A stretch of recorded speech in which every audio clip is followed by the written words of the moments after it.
Tuesday, October 17th, 2023 to order. This time, Mr. Adams, would you do roll call? Ms. Terry? Here. Mr. Hofer? Here. Mr. Ray? Here. Mrs. Frola? Here. Mr. Petrie? Here. Okay, would you please stand for the Pledge of Allegiance? I pledge allegiance to the flag of the United States of America and to the republic for which it stands, one nation, under God, indivisible, with liberty and justice for all. Thank you. At this time, we have a presentation via Zoom. Mr. Hofer, would you like to introduce it?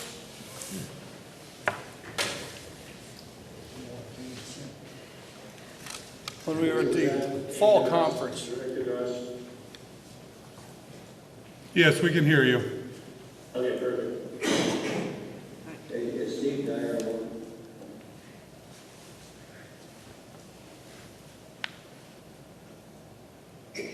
Well, if you're all ready, we'll start.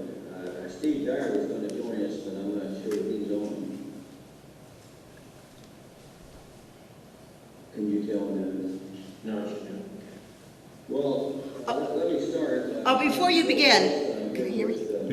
Dennis Willard, and first of all, I want to thank you for giving us a few minutes to talk with you about the Ohio initiative. First of all, I want to give you some structural kind of things. The coalition for equity school funding has been in existence for 34 years. There are some districts in Ohio that are, there's actually about 100 districts in Ohio that have been members of the coalition for over 30 years each.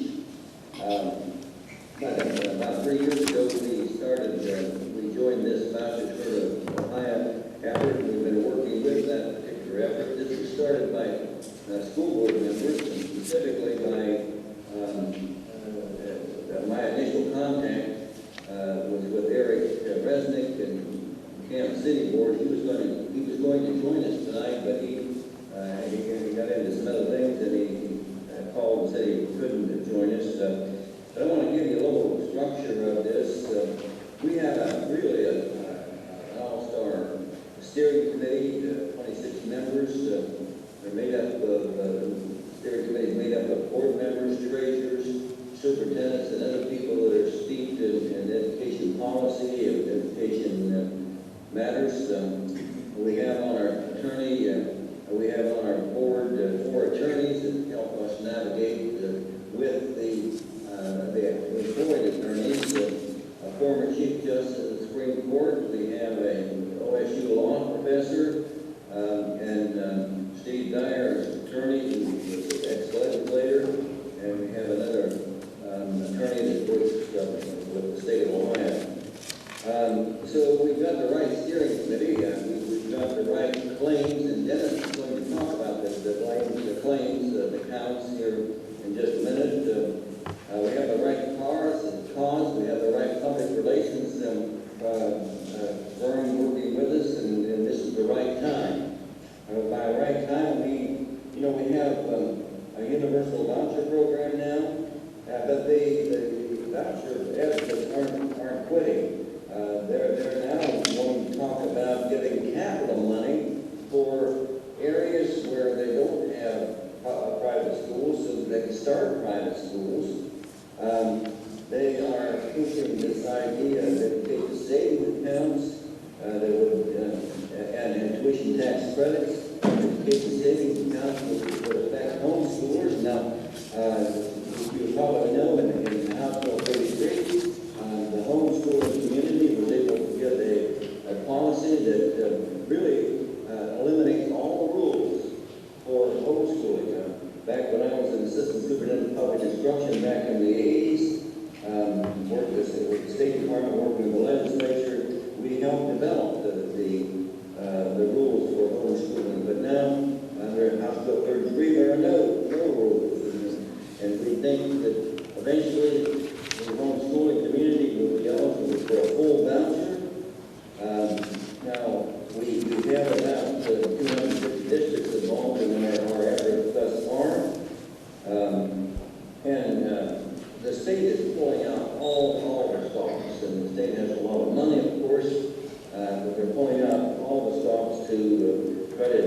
knock our suit out of the court.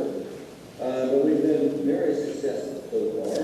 We filed January 4, 2022, and the state would come in immediately asking for the court to dismiss our case, and not only did the court allow our case to go forward, but the court allowed us to go forward on all 5 claims which we put forward. And we haven't had, so far, we haven't had an adverse decision from the court. And I want Dennis Lord, our PR person, to talk about the claims. We have 5 of them, and he can briefly talk about those in just a couple minutes. So, Dennis, if you would go forth. Sure. And thank you for this opportunity, and we'll be glad to answer questions. Very quickly, we do have 5 claims. The court has accepted all 5 of them as merited, so that we can move forward and argue them when this case goes to trial. The first claim is that the Constitution is very clear. It says the legislature and governor shall create a single system of common schools. We maintain that the private school voucher program is creating a separate and unequal system of schools that you'll see in our third claim discriminate based on a number of factors. But this is a second system. It's the second claim is that our school funding system is unconstitutional because it's underfunded, and it's underfunded at levels that the governor and the legislature have established themselves as saying this amount of money would be constitutional. They've underfunded that. They admit it. The line item that pays for public schools like yours also contains the money that goes to private school vouchers. It's all the same pot. It's a single line item. They don't want to separate the voucher system into a separate line item in the state budget because it would put too much of a spotlight on how much they're increasing money for private school vouchers at a time that they're not funding public schools at an adequate level. So we believe that that's unconstitutional. This is also going to create, and is already creating, tremendous pressure for local school districts to go back to their voters and ask for additional levies to make up the loss of nearly $1 billion that's being siphoned off to private school vouchers under the Universal Voucher Plan. As you know, in the Durant decision, the court ruled 4 times that a system that is over-reliant on local property taxes is unconstitutional because it's unequal. That's count 2. Count 3, as I mentioned, is vouchers. Private school vouchers actually worsen segregation problems in Ohio, and this is actually pretty simple to see. Common schools like yours are open to all students who apply or walk up and enter your doors. The private school voucher operators are the ones who have the real choice in the matter, not the parents, not the students. They get to admit or refuse admittance to students, and they can base this on a number of criteria: race, religion, financial status of the family. They can have tuition high enough that even with a voucher, the family can't afford to enroll. Disabilities for students, academic achievement, athletic achievement. There's a whole litany of reasons they can say no to a child or a student. You cannot do that. Your doors are open to all students. So we believe that that's discriminatory and unconstitutional. The fourth provision, the fourth claim, is very clear in the Constitution. It says that no taxpayer money shall go to religious schools. We looked at this, and more than 90% of the schools that are taking voucher money right now are religious in nature. Again, we're not anti-private school, we're not anti-faith. What we are is we're against siphoning off precious public funds, tax dollars, to go to private schools. As we have witnessed, the vast majority of parents taking these vouchers already have enrolled their children in private schools. They have no intention of enrolling their children in public schools.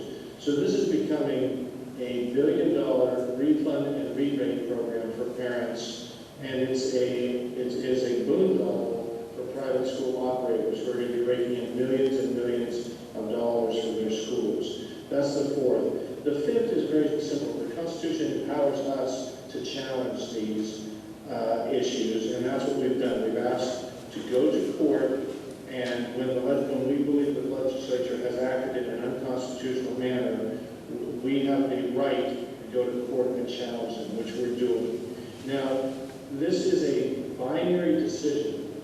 This isn't like school funding in which the court kicked it back to the legislature and said, continue to fix the program. This is a yes or no. Is it constitutional or is it unconstitutional to take public dollars, tax dollars, and give them to private schools, largely religious schools? If the court rules that this is unconstitutional, it doesn't go back to the legislature to tinker with, to address, or fix. It basically cuts the tap off. It says no public dollars shall go to these schools. That's what we're aiming for. We want these dollars to come back to the public school system, the single system of common schools for the common good of everyone. So those are the 5 counts. All 5 have been accepted. We feel very strongly. All we have to do is win on one of those 5 counts to be successful, but we think we have 5 very strong points of unconstitutionality in the private school voucher program. Those 5 claims that Dennis is talking about, harken back to Article 6, Section 2 of the Constitution, which is very clear. The Constitution is on our side. A literal reading of the Constitution, I guess they call that an originalist theory, would put this case on our side. And I want to remind us all of what the Constitution says in Article 6, Section 2. It says the General Assembly shall make such provisions by taxation or otherwise as will secure a thorough and efficient system of common schools throughout the state. Now, the state has one responsibility, and that's a thorough and efficient system. Not several systems, not a private system, not a charter system, not a voucher system, but one thorough and efficient system of common schools. Unfortunately, the legislature has neglected the idea of thorough and efficient, and instead has dissipated a lot of funds for education into private ventures, as you know. Now, the second part of Article 6, Section 2 is very clear, and Dennis alluded to that in terms of religious schools. It says, no religious or other sect or sex. Now, no religious or other sect or sex. Now, that could be a secular group, could be a religious group, but it says, shall ever have any exclusive right to or control of any part of the school funds of this state. And so our case relies on this constitutional provision very heavily. Not the only provision of the Constitution it relies on, because our Article 1, Section 7 relates to this whole matter of not funding religious education. So we have a very strong case. We have a lot of support, but of course we have to win in the court of public opinion. And the way we win in the court of public opinion is to have as many districts as possible involved in this. We're happy that we're got 250 districts involved at this point, but we need 600 districts to be involved in this to win in the court of public opinion. So we'd be glad to respond to questions. I'd be glad to whatever is on your minds is what we will respond to.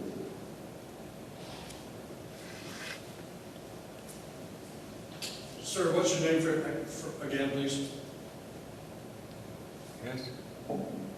Pardon me, I didn't hear. Your name? Your name, sir?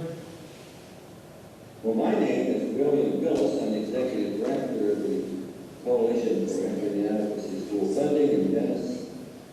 His name is Dennis Willard. He's the president of Precision New Media. I've been an Akron Beacon Journal, Columbus Bureau Chief, journalist for how many years, Dennis? I was a State House reporter for 23 years. The last 15 I was bureau chief for the Akron Beacon Journal. During that time, I worked with a reporter who then became managing editor of the Beacon Journal, Doug Ocklinger, and we really focused on school funding as the Durrell Court case was moving through the Supreme Court and then in the aftermath. We also wrote a lot about charter schools, vouchers, and homeschooling. So this is an issue that's near and dear to my heart, and I'm a big believer in public schools.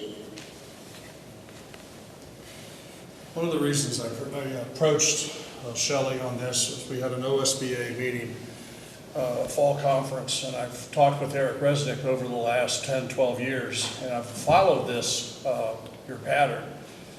The state funding for this biennial budget for our school, we only get $3,500. Where all the other schools in Summit County have gotten much, much more. And school funding is, and I have said this in our public school board meeting, it's unfair. And when I saw Eric at the fall conference a week ago on Wednesday, or 2 weeks ago on Wednesday, I mentioned it to him, and I looked over at Shelley and I said, I think we need to investigate this and bring this to the board and to our residents, that we might get involved with this. I can't speak for the board and speak for Shelley, but I think it needs to be a discussion that we have amongst us. I'm at the point now where myself as a board member, I think we're back up against the wall. We see nothing else coming from the state, and I think we need to have that discussion here at Springfield local schools. Well, you're getting $3,500 per pupil on the average, you said, but high school, the state gives a high school, private school kid $8,600.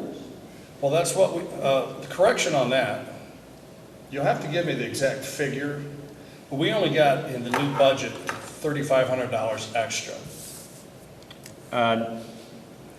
33,000, Dave, difference between fiscal 23 and fiscal 24. 33,000. For our whole district, $35,000 increase. Well, how much do you get per pupil? From the state, approximately over $3,000, not much more. Just over 3,000? Yes. Well, just remember, the high school kid on a voucher gets $8,600 from the state. Right. That takes right off the foundation. Pardon me? And that comes right off of our foundation. That comes right out of the basic aid line item that has traditionally been set aside for public schools since 1935. Yes. Yeah, they will not put a separate line item in the budget for vouchers. They merged it with the public school fund, even though it is not public school money. And the reason they do that is they do not want to expose themselves very quickly to show the rapid increase in voucher money. The cutoff for applying for vouchers for this year for students who are already enrolled in private schools was this last Friday. 87,000 students have applied for a universal voucher for this school year. That's compared to 24,000 a year ago this time. So that shows you that it's almost tripled in 1 year. And they do not have a cap on enrollment. And we know that the vast majority of these students and families that are applying for these vouchers are already enrolled in private schools. So this is not students moving from Springfield into a private school. These are students in the private school. Their families are getting a refund and a rebate. What the private schools are doing is they're actually raising their tuition so they can capture every possible voucher dollar. They're lowering tuition in some cases for their families, but they're still charging them. And this is really a boondoggle for them, because they're going to still get money from the parents. It's not a, enter free program. They're getting a tremendous amount of money per pupil from the state. And this is also, if this is supposedly a way for families to make a choice and enroll their child in private schools, it's not, because most parents cannot afford to pay the additional tuition that these private school operators are charging. So this is just undermining the bedrock of our communities, which are our public schools. I want to just say that, in relation to the amount of money that you're losing to vouchers and that the schools all across the state are losing to vouchers, we're asking school districts to give us $2 per pupil per year for our lawsuit, and the vast majority of that money is going toward paying for our lawyers to go to court and win this case. I think that's a good time for us to cut out. We have a board meeting to continue on. You've given us a lot of information to absorb and to discuss, and I want to thank you for your time, for joining us, and I'm sure we will be in touch. Yes. Thank you. Thank you. Thank you very much. Keep the fight. So, that was something that we just felt that was important, that the voucher system is something that is, playing hard on us. And the one thing that they did mention also was about the homeschooling. Previously, before this year, when he said House Bill 33, if a family chose to homeschool, there was a criteria that they had to follow to homeschool. And, at least they have like somebody who's at least has a bachelor's degree that can teach the kids at home. And then we would approve it. We'd have to look at their curriculum and what they were doing and I would sign off on it, or I would ask for more information. House Bill 33 now says they don't have to prove anything. All they have to do is just say, we're homeschooling. So we have absolutely no checking of if the kids are learning anything. We have like no, if they're safe, there's nothing. They just took that all away from us, and kids are being homeschooled. And then what he did say, which I didn't know, was that they're even looking then for the voucher systems to go for kids who are homeschooled. So this would be a way for a lot of families then to say, oh, this is a way for me to make some money, I'm just gonna keep my kids at home. And it's just detrimental to public education and education in general. So we just thought it was something that was very important to hear and to bring to a front of what's going on. So thank you. Thank you, Dave, for setting it up and bringing it. Thank you. The next item for tonight is Springfield High School and Junior High Students of the Month recognition. Mrs. Warner?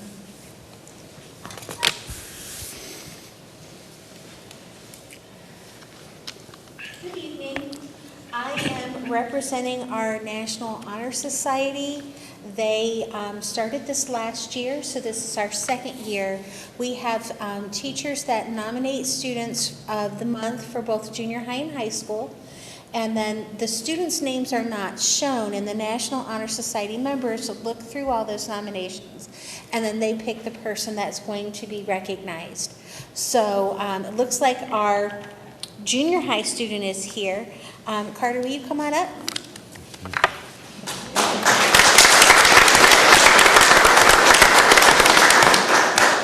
Stand next to me. I'm going to read some good things about you.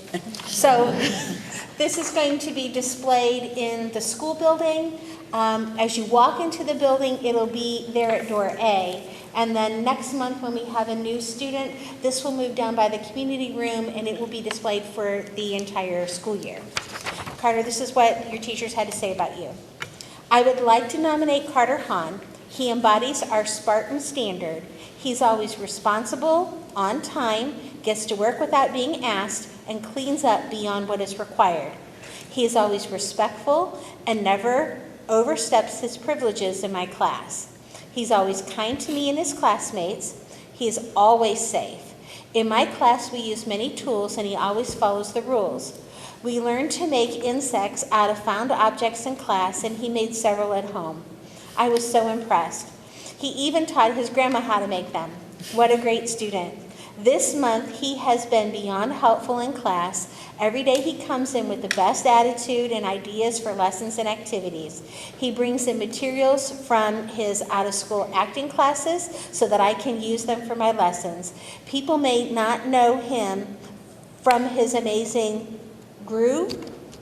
That's a Gru costume on Duo Day. He's a very sweet kid and an amazing student. He was nominated by Mrs. Kreitz and Miss Taylor.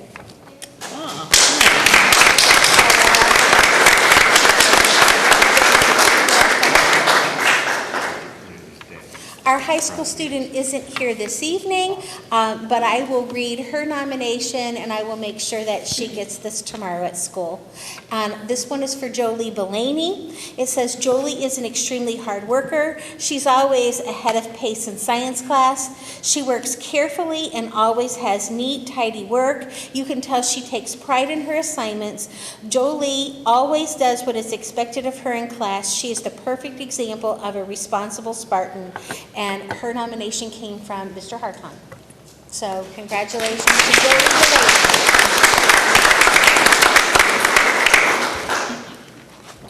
Thank you. Thank you.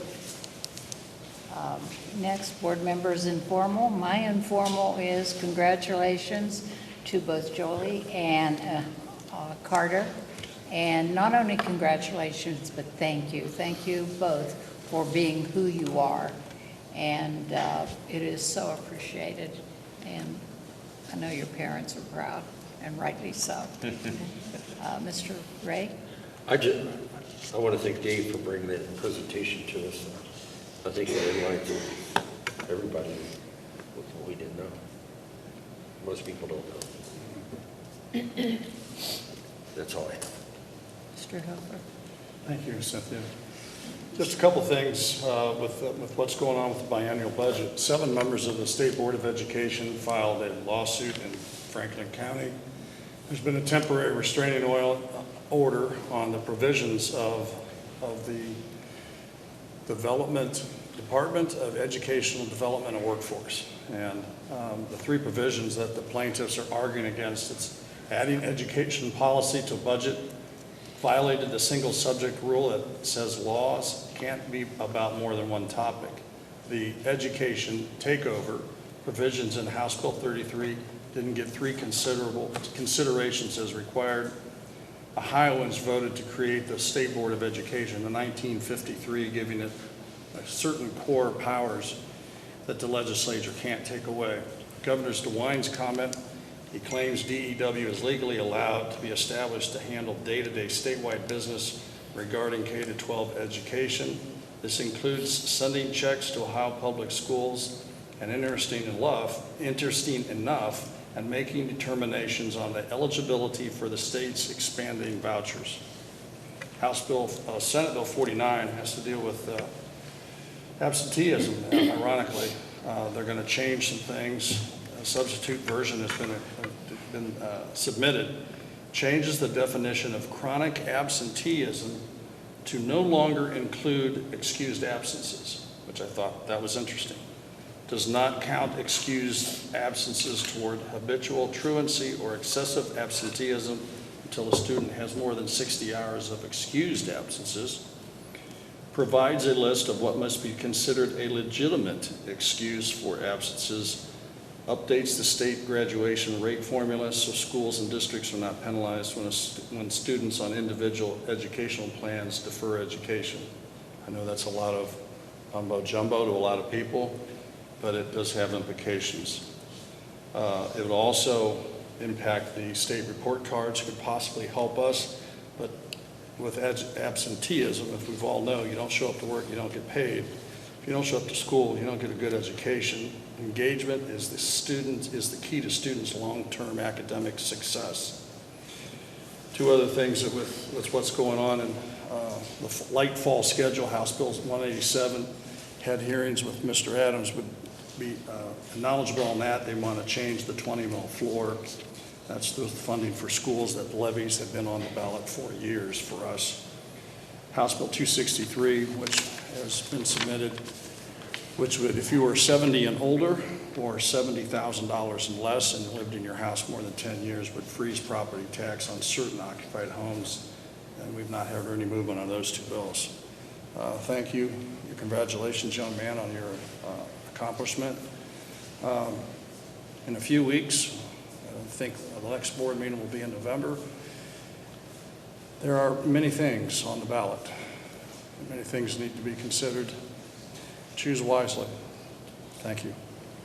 Mr. Petrie?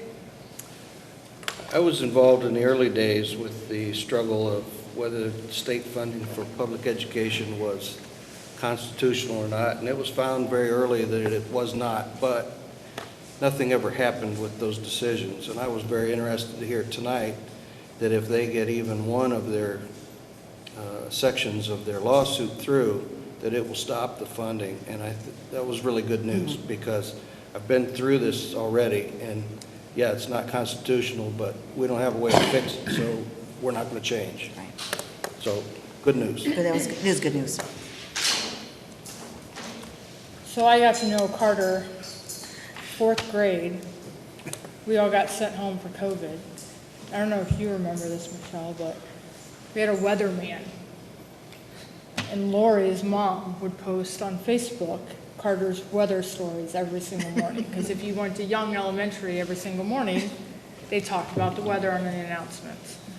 So he brought some of school home for all of our kids. So that was a big thing. And then if you also don't know Carter, then you probably haven't been to the football games, because he is probably could be fan of the week every week, but he was, as a 7th grader, nominated as fan of the week.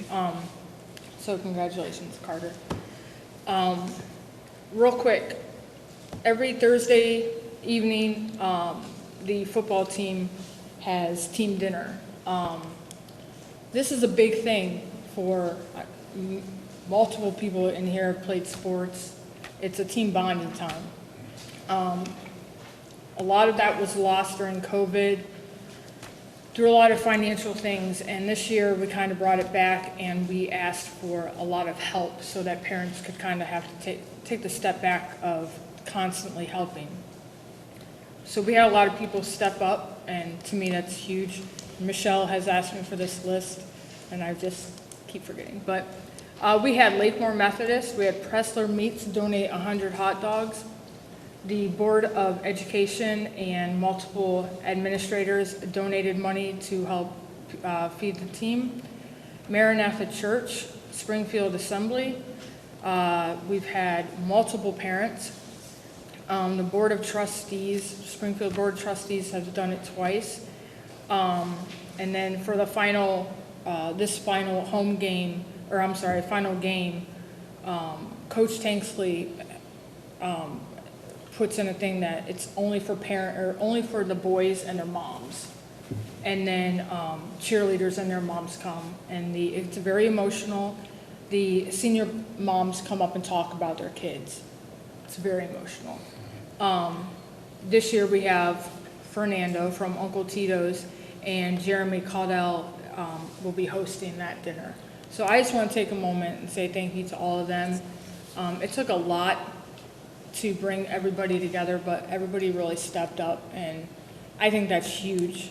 Gives you a lot of faith in what's going on, that we do have a lot of community support out there. So thank you. Thank you, Miranda, for bringing that to the meeting. And I'll get you that. It's so important. It is just so important. The next, excuse me, it's recommended that the board approve the minutes of the regular meeting of September 19, 2023, and those minutes are available in Exhibit 1. I'll make a motion. Second? It's been moved and second to approve the minutes. Mr. Adams?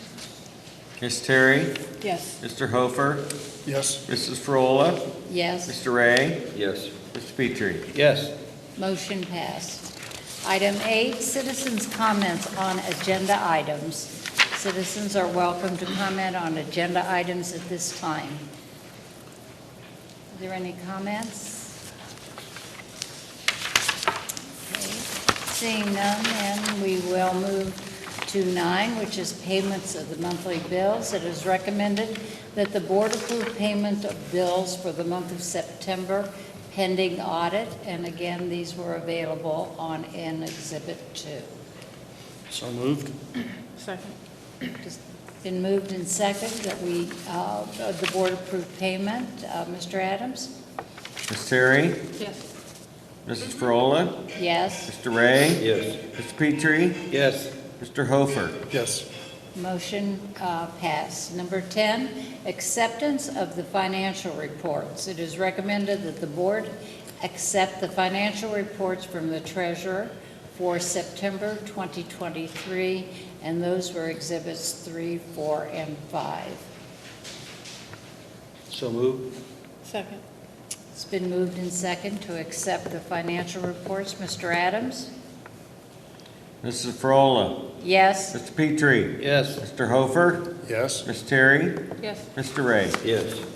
Motion passed. Number 11 is personnel. It is recommended that the board accept and or approve the following personnel items. 11.1 is the resignation of classified employee Regina Goldinger from her cafeteria position only, and that would be effective October 22nd, 2023. 11.2, employment. Reassign classified employee Natasha Smith as an 8-hour custodian at Springfield High School and Junior High per the negotiated agreement, pending proper licensure, effective September 27th, 2023. Number 11.3, employment. Reassign classified employee Regina Goldinger as a 2-hour Monday through Thursday and 1.5-hour Friday midday PLCC and work-study bus driver per the negotiated agreement, effective October 2nd, 2023. 11.4, reassign classified employee Gina Gog as a 1.75-hour Monday through Thursday and 1.5-hour Friday midday preschool and CBI lunch bus driver per the negotiated agreement, effective September 21, 2023. Employment, 11.5, reassign the listed classified employees as 3-hour everyday reading teaching assistants at Spring Hill Elementary per the negotiated agreement, and that would be effective September 25, 2023, and those are Joanna Hanshaw and Angela Manier. 11.6, reassign classified employee Lisa Allgood as a 6.75-hour teaching assistant at Spring Hill Elementary per the negotiated agreement, September 5, 2023. 11.7, employment. Employ Alexis Johnson as a 3-hour educational assistant at Spring Hill Elementary per the negotiated agreement, pending proper licensure and pre-appointment screenings, effective September 18, 2023. 11.8, employ Paul Ward as a 4-hour building custodian at the Springfield Administration and Preschool Center per the negotiated agreement, pending proper licensure and pre-employment screening, effective September 25. Employment. Employ Emily Kosh as a 100% intervention specialist teacher at Springfield High School and Junior High per the negotiated agreement, and the pending proper licensure and pre-employment screening, and that would be effective September 18, 2023. 11.10, volunteer non-sport advisors. Approve the following as volunteer non-sport advisors for the 2023-24 school year pending proper licensure. Bethany Twab, Pep Club. Tricia Rosmowski, Hiromino Light, Jennifer Rinaldo, Springfield Book Club, Lisa Brown, Springfield Book Club. 11.11, athletic supplemental contracts, and the following will be employed for the 2023 school year pending proper licensure. Kyle Dack, varsity basketball head coach. For boys, Kevin Nash, junior varsity basketball coach, boys. Lucas Hahn, 7th and 8th grade basketball coach, boys. Jason Holmes, junior varsity basketball coach, girls. Joe Cole, 7th and 8th grade basketball coach, girls. And Corey Tanksley, the head varsity wrestling coach. Ed Suber, varsity wrestling assistant. Cody Logan, junior high wrestling head coach, and that's a split contract with Pat Ternosky, who also will be junior high wrestling head coach. Dana Floyd, varsity bowling head coach for boys, and Melinda Weekland, varsity bowling head coach for girls. A lot of help coming to Springfield in that reading. So moved. Second. It's been moved and seconded that the employment, the personnel items that I just read were be approved. Mr. Adams. Mr. Adams. It's all right, we call it worse. Mrs. Frola, Yes. Ms. Terry, Abstain. Ms. Petrie, Yes. Mr. Ray, Yes. Mr. Hofer. Yes. Motion passed. We now have personnel motion 2. This is 12.1 volunteer coaches. Approving the following as volunteer coaches for the 23-24 school year. Jordan McLean, basketball coach. Paul Miller, basketball coach, boys. Miranda Terry, basketball coach, girls. Michael Keys, bowling coach, boys. Jeremy Weekland, bowling coach, girls. And Kyle Haddocks, wrestling coach. And again, these are volunteer coaches. So moved. Okay. Second.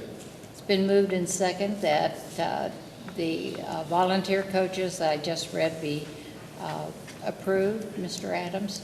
Mr. Petrie, Yes. Mr. Ray, Yes. Mr. Hofer, Yes. Mrs. Frola, Yes. Ms. Terry. Abstain. Motion passed. Classified substitute rate. It is recommended that the board approve maintaining the classified substitute pay rate at 80% of step 0 of the position worked, with a minimum amount equal to the state of Ohio minimum wage established on January 1st each year. Make a motion. Second. It's been moved and second. So What this does is, it say? this is just to, instead of, because when they raise the minimum wage each year, to make sure that's just the 80%, that we don't have to keep coming back every year and saying, it's this amount because they changed it, or this amount, then it's changed it. So it's just a formula to keep up with the substitute. And is this substitute rate for teachers and classified, or Just for our classified staff. just for classified? Okay. Yeah, we had found the minimum rate that we had previously specified was surpassed by state minimum wage, so we needed to keep up I with just that. wanted to verbalize that for clarity. All right. I read it, didn't I? Yeah. Mr. Petrie, Yes. Mr. Ray, Yes. Mrs. Frola, Yes. Ms. Terry, Yes. Mr. Hofer. Yes. Motion passed. Number 14, OPSI 179 Memorandum of Understanding. This is for teaching assistants. It is recommended that the board approve a memorandum of understanding with OPSI 179 regarding compensation for teaching assistants substituting for classroom teachers. I'll make a motion. I'll second. This is in the cases where a teacher is absent and we cannot find or we cannot get a substitute, and there's teaching assistants in the classrooms, which are licensed through ODE, that they get paid as a certified substitute for those cases. Mr. Adams? Mr. Petrie, Yes. Ms. Terry, Yes. Mrs. Frola, Yes. Mr. Hofer, Yes. Mr. Ray. Yes. Motion passed. Number 15, OPSI 179, Collective Bargaining Agreement Extension. It is recommended that the board approve an agreement with OPSI 179 to extend the collective bargaining agreement effective July 1, 2017, until November 15, 2023. And that agreement was in Exhibit 7. Oh, I'll make a motion. I'll second. It's been moved and second. Sorry. So this is for OPSI 179, and then number 16, OPSI 530. Their contracts ended July 30th of 2023, so we're waiting for, to negotiate with them. So they continue their extension until November 15th. And then we will negotiate with them after November 15th. This was at Or their hopefully request, before November right? 15th. What? This was at their. This was at their request. Yes. This was at their request. Mr. Adams? Mrs. Frola, Yes. Mr. Hofer, Yes. Ms. Terry, Yes. Mr. Ray, Yes. Mr. Petrie. Yes. Okay, motion passed. Number 16, OPSI 530, Collective Bargaining Agreement Extension. It's recommended that the board approve an agreement with OPSI 530 to extend the collective bargaining agreement effective July 2017 until November 15, 2023. So moved. I'll second. It's been moved in second that we accept the agreement with OPSI 530. Mr. Adams? Mr. Petrie, Yes. Mr. Hofer, Abstain? Mr. Ray, Yes. Ms. Terry, Yes. Mrs. Frola. Yes. Motion passed. Number 17, transportation to other schools. It is recommended that the board approve a resolution declaring transportation to other schools impractical in accordance with Ohio Revised Code, Sections 3327.01 and 3327.02, and therefore will offer payment in lieu of transportation. So moved. Second. Yes, this is, we did a whole bunch of them at the beginning of the year. This was just another one that was added. This is when they determined that transportation would cost us more and it would be impractical or uneconomical. And then number 18 is for special, is a kind of like the same thing. It's special education, stating the same. Their payment is different than in lieu of. They get paid differently. I think they get the mileage. Okay, they get the mileage. So both of those are the same. And this in lieu of, the payment goes to the parent. Yes, absolutely. Okay, Mr. Adams? Mr. Petrie, Yes. Mr. Hofer, Yes. Mrs. Frola, Yes. Ms. Terry, Yes. Mr. Ray. Yes. Motion passed. Number 18, special education transportation. It is recommended that the board deem transportation to be unreasonable, uneconomical, and impractical under present conditions for the individual listed in Exhibit 6. And that was in Exhibit 10. I don't- The reason that was changed is because we had it in two different areas. And the Oh, thing, I okay. says, let's put them both together. All right. I made a motion. Second. Been moved and second that the board approve the item on special education transportation. Mr. Petrie, Yes. Mr. Hofer, Yes. Mrs. Frola, Yes. Ms. Terry, Yes. Mr. Ray. Yes. Okay, number 19. Excuse me. It is recommended that the board accept the following donations. 19.1, the All Sports Booster Club donated $24,180 to the Springfield Athletic Department. 19.2, Spartan Booster Club Incorporated donated $2,000 to fund a golf simulator from the Spartan Booster Club to the girls' golf team. 19.3, Pence Brothers Siding Incorporated, a donation of $5,500 from Pence Brothers Siding to Spring Hill Elementary School. So moved. Second. It's been moved in second that the donations as read be approved. As always, donations are just a wonderful thing. And so, the $24,180 to the athletic department is something that will just help everything that they need. The $2,000 for the golf simulator, Mrs. Warner did find a room that was available at the high school, and there will be a golf simulator to help the kids swing. They told me I can come learn how to play golf so I can help with them. So I'm excited about that.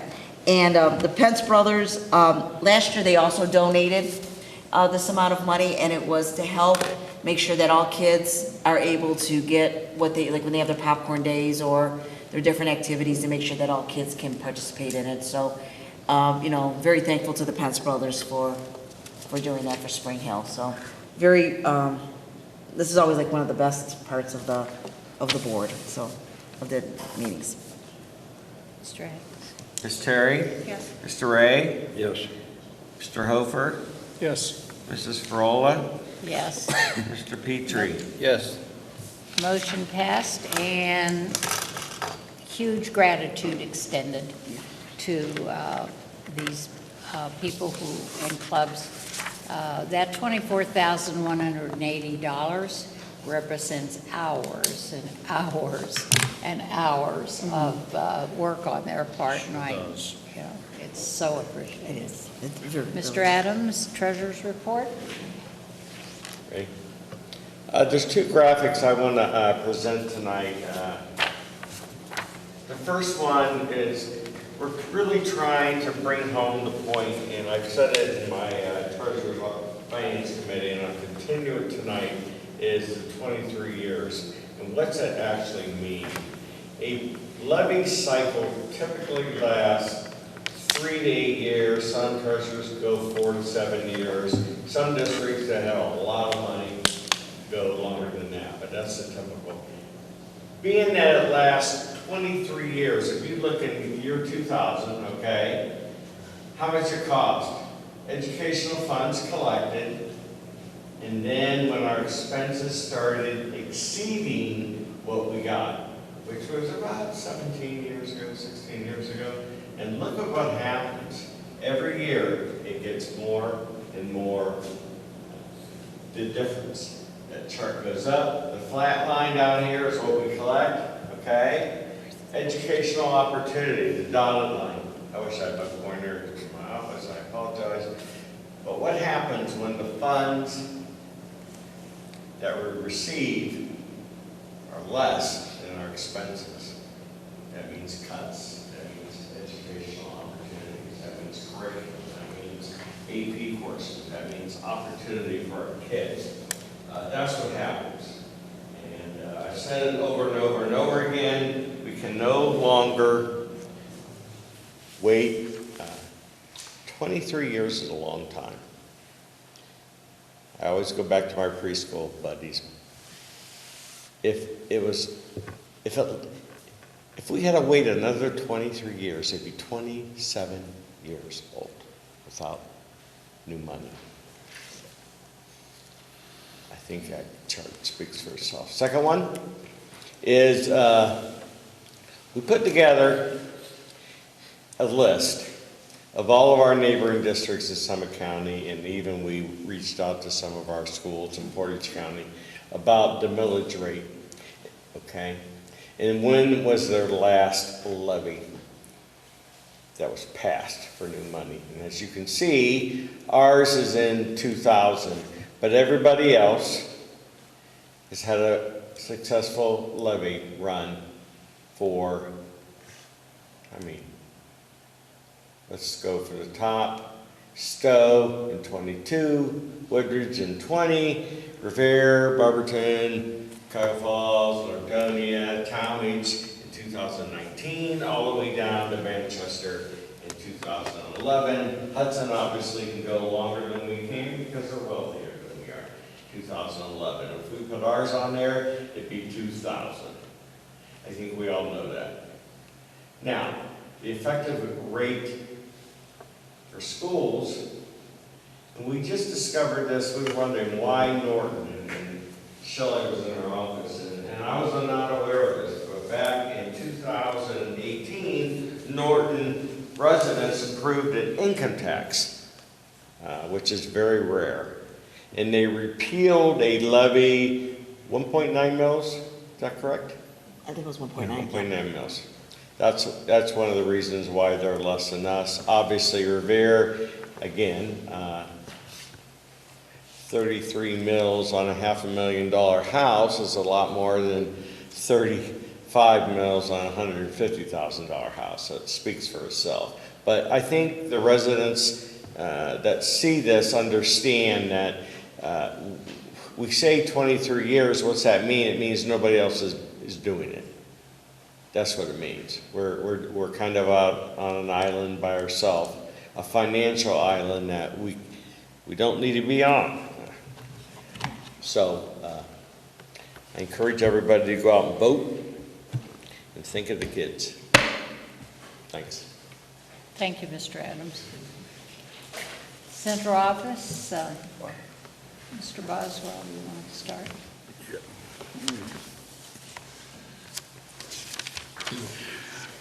So this evening, I wanted to give you an update on Roosevelt, or the, as soon as my computer cooperates here, or the lot that used to be Roosevelt. The building has been completely removed from the site at this point. Crews are working on, didn't mean to go that fast, I'm sorry. Crews are working on final grading of the property and removal of some of the last bits of the parking lot. So project is scheduled to be completed by the end of this month, which I'll have a progress meeting tomorrow midday to see where we're at, but we've been right on schedule, so I don't anticipate any changes. This rainy weather that we've had the last few days may put us back a day or two, but nothing significant there. We've been moving right along on schedule there. So glad to see this project coming to a close, and we'll be, like I said, wrapped up right around the end of this month. I think as a reminder, I think, Dustin, you need to, this couldn't have happened without all his hard work, and the cost was 25 cents on the dollar. We couldn't pass it up. We received a land bank grant, and I know personally, I've driven by there when it was being torn down and talked to residents, and they were tickled pink. And obviously, the next question is, what are we going to do with it? And we said, well, let's tear it down first, and we can think about that later. But it's such a huge difference in that neighborhood. It just opens it up. So. Mr. Boswell. Did you find the time capsule? We have not. We had metal detectors out there. We did some excavating around the site where it was rumored to be and have not been able to locate anything. We even looked to see if the flagpole was moved at any point in time in the Yeah, we- history. Went through historic pictures to see, because they said by the flagpole, so we'd hoped maybe there had been a new flagpole erected in a different location that we could go back to, but as far back as, I think, probably pictures from the 40s, 50s, we found the flagpole in the same location there, so.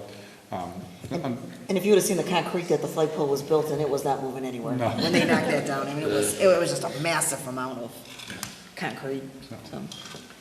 Yes, sir. I think it's good to I know, mention. I've talked with some residents, and they watched it day by day. It was a thing for them. I said it was one of the promises that we had made to them when the 7 to 12 project came through. That was one of the deals.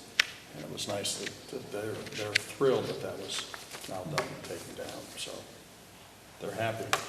Now, as you say, what are you gonna do with it? I said, well, we'll have to just get rid of that. I said, I like green space. Oh, so we'll have to see. Thank you. Mary? From the Office of Academics, the biggest thing we have coming up is we have third grade OST testing, or Ohio State testing. That's coming up in the next week and a half-ish, in order for third graders to show their proficiency at level. Good. What we have coming up in preschool, so one of the requirements of licensure and step up to quality is that we have family involvement into the preschool setting. So we use these upcoming holidays as our opportunity to involve the families in their child's preschool experience. So we have Halloween coming up. I believe there's going to be a contest amongst the central office staff to hype the preschoolers up and make it feel very festive. And then in November, we have the family foods feast, so the kids bring in their favorite food and we share it amongst the preschool staff or the students. And then in December, we'll do our winter fest and invite them in. So it's going to be an exciting next 3 months in preschool. When are we doing the Halloween? Next Thursday. So if you want to come in and see who wins. It's got a little competitive. A little, like very secret of what we're doing into each of our rooms, so it's, yeah. Yeah, every day they just come in and say, look what I bought, okay. First, I just gotta say, I cannot believe it's the middle of October already. I don't know where the school year's going. The end of the first quarter, is this Friday, so amazing.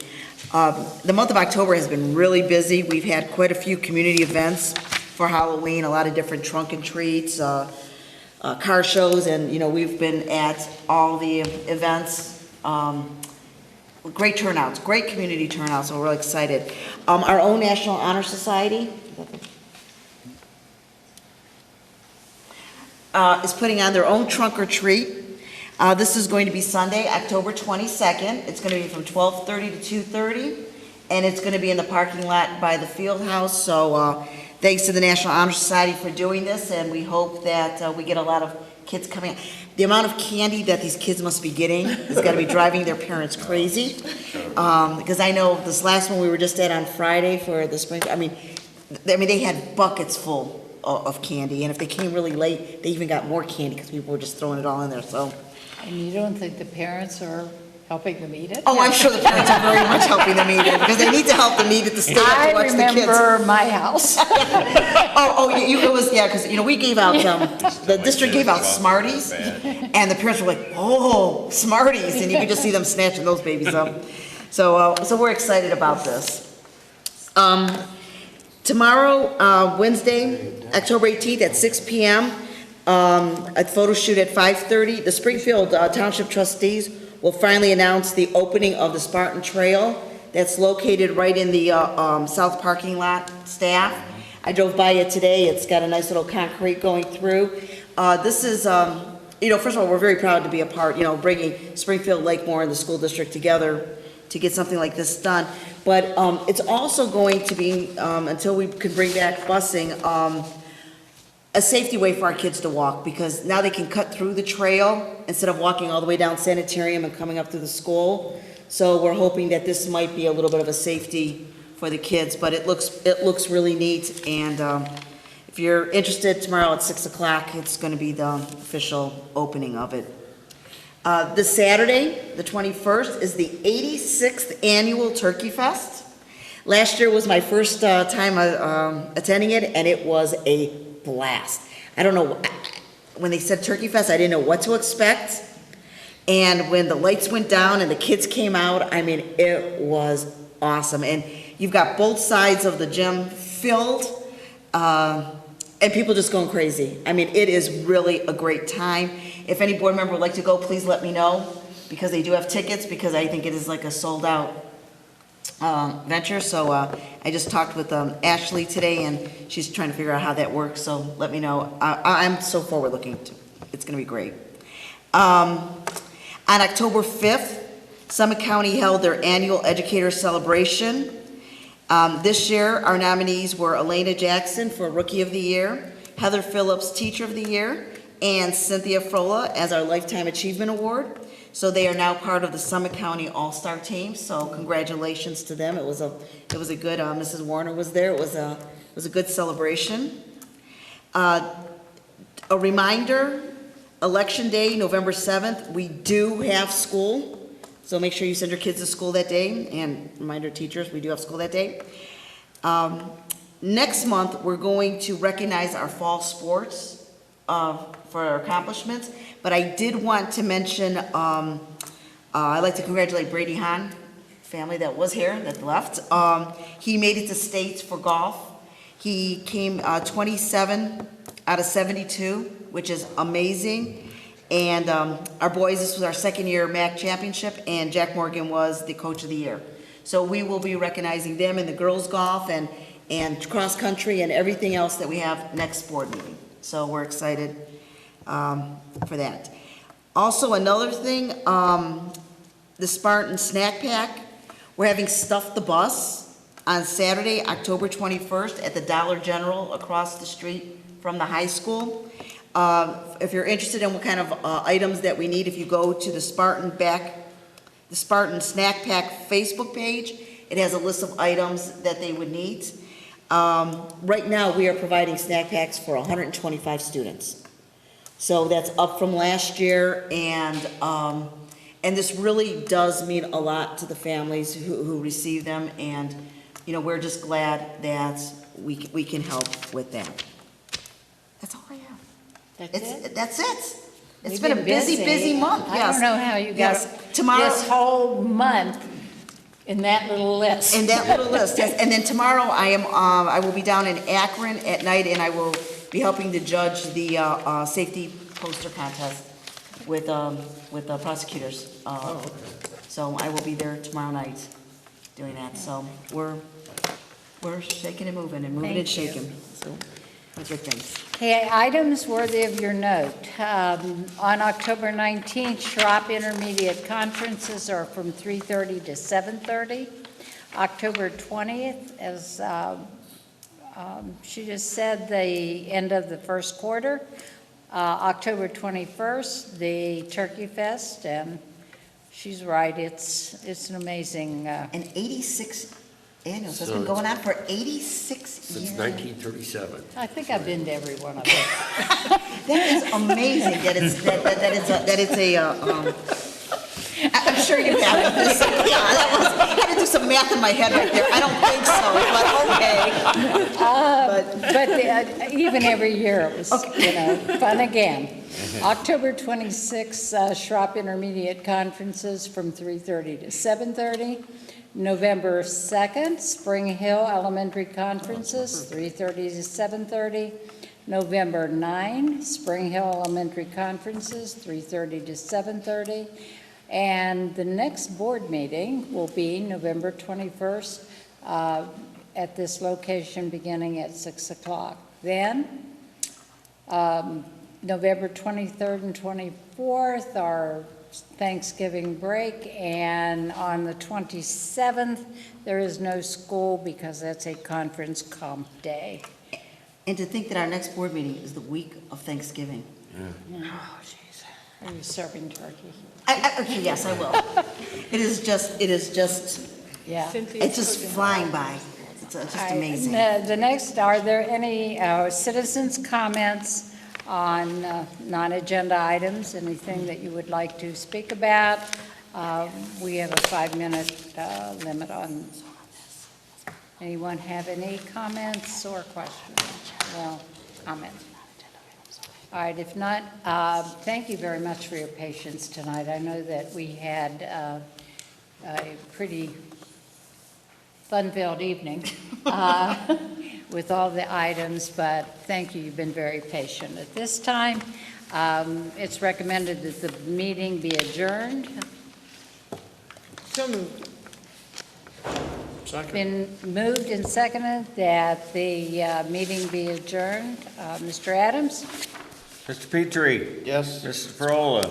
Yes. Ms. Terry? Yes. Mr. Ray? Yes. Mr. Hofer? Yes?